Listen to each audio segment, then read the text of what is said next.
Sabe aqueles momentos na vida em que a gente está indo super bem, focado num objetivo, e de repente, algo inesperado acontece e ameaça tirar tudo do lugar? Pois é, todo mundo já passou por isso. Mas e quando essa interrupção acontece a um passo da maior vitória da sua vida? Hoje, a gente vai mergulhar em duas histórias incríveis de perseverança. Elas estão separadas por quase 2000 anos, mas olha, a lição que elas ensinam é a mesma.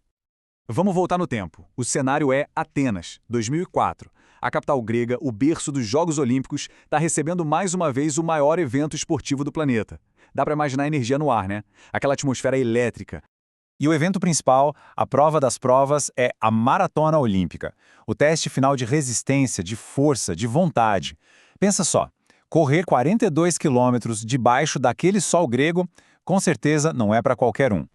A corrida está chegando ao fim. A tensão está no máximo. Depois de mais de 35 quilômetros de um esforço brutal, a linha de chegada já está quase ali, no horizonte. O estádio, o pódio, a glória, tudo a poucos minutos de distância. E quem está na frente de todo mundo com uma vantagem bem confortável? Um brasileiro, Vanderlei Cordeiro de Lima. Ele estava prestes a fazer história, a conquistar o primeiro ouro do Brasil na Maratona Olímpica.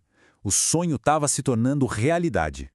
Pois é, o que poderia dar errado? A gente sempre pensa isso, né? Mas no quilômetro 36, quando a vitória parecia garantida, o impensável acontece. Um espectador simplesmente invade a pista e ataca o Vanderlei, empurrando ele para o meio da multidão.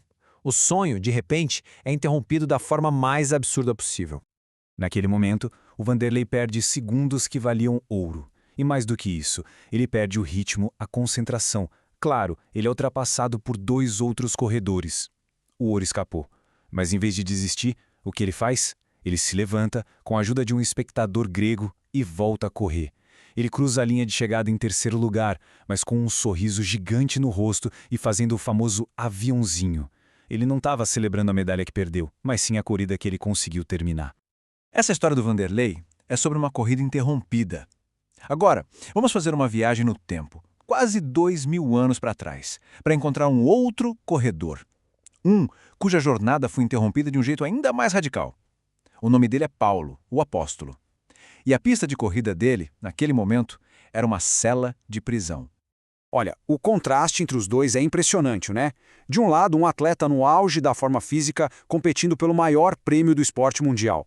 Do outro, um líder religioso acorrentado, esperando um julgamento em Roma.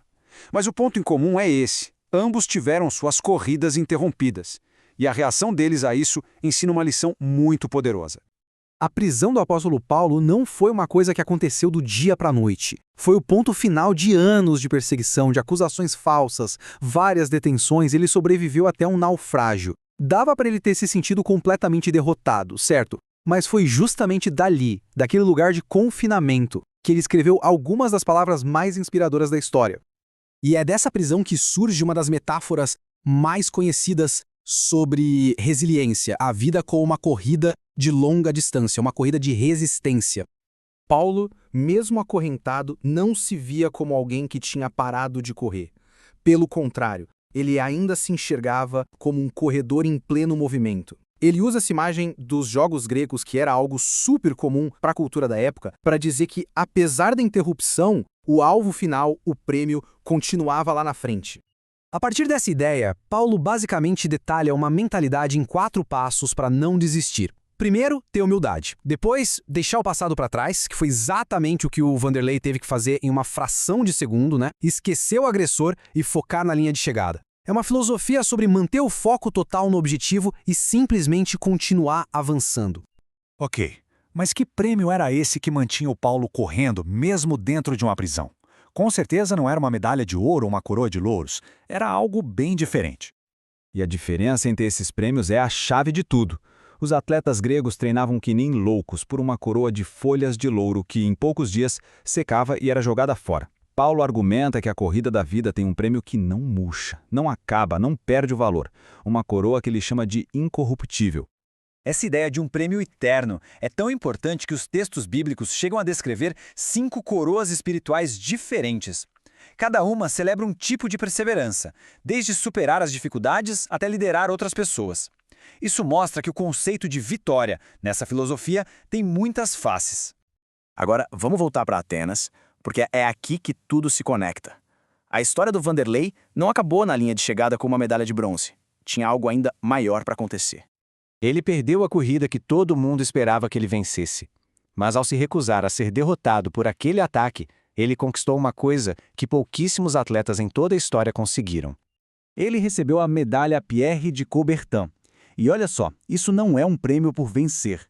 É um prêmio por como se compete. É a celebração máxima do espírito olímpico, da honra e da perseverança, que são colocados acima do resultado final. Apenas 17. Esse número é impressionante. Pensa bem, milhares e milhares de medalhas de ouro são distribuídas a cada Olimpíada. Mas esse prêmio, que celebra o caráter, é incrivelmente raro. A grande vitória do Vanderlei não foi ter chegado em primeiro, mas ter continuado a correr. E aqui a gente junta tudo. Os dois enfrentaram obstáculos que pareciam ser o fim da linha. Os dois escolheram continuar, mesmo assim. E os dois receberam uma honra que foi muito além da vitória comum. Um ganhou uma medalha que celebra o espírito. O outro, a promessa de uma coroa que celebra a fé.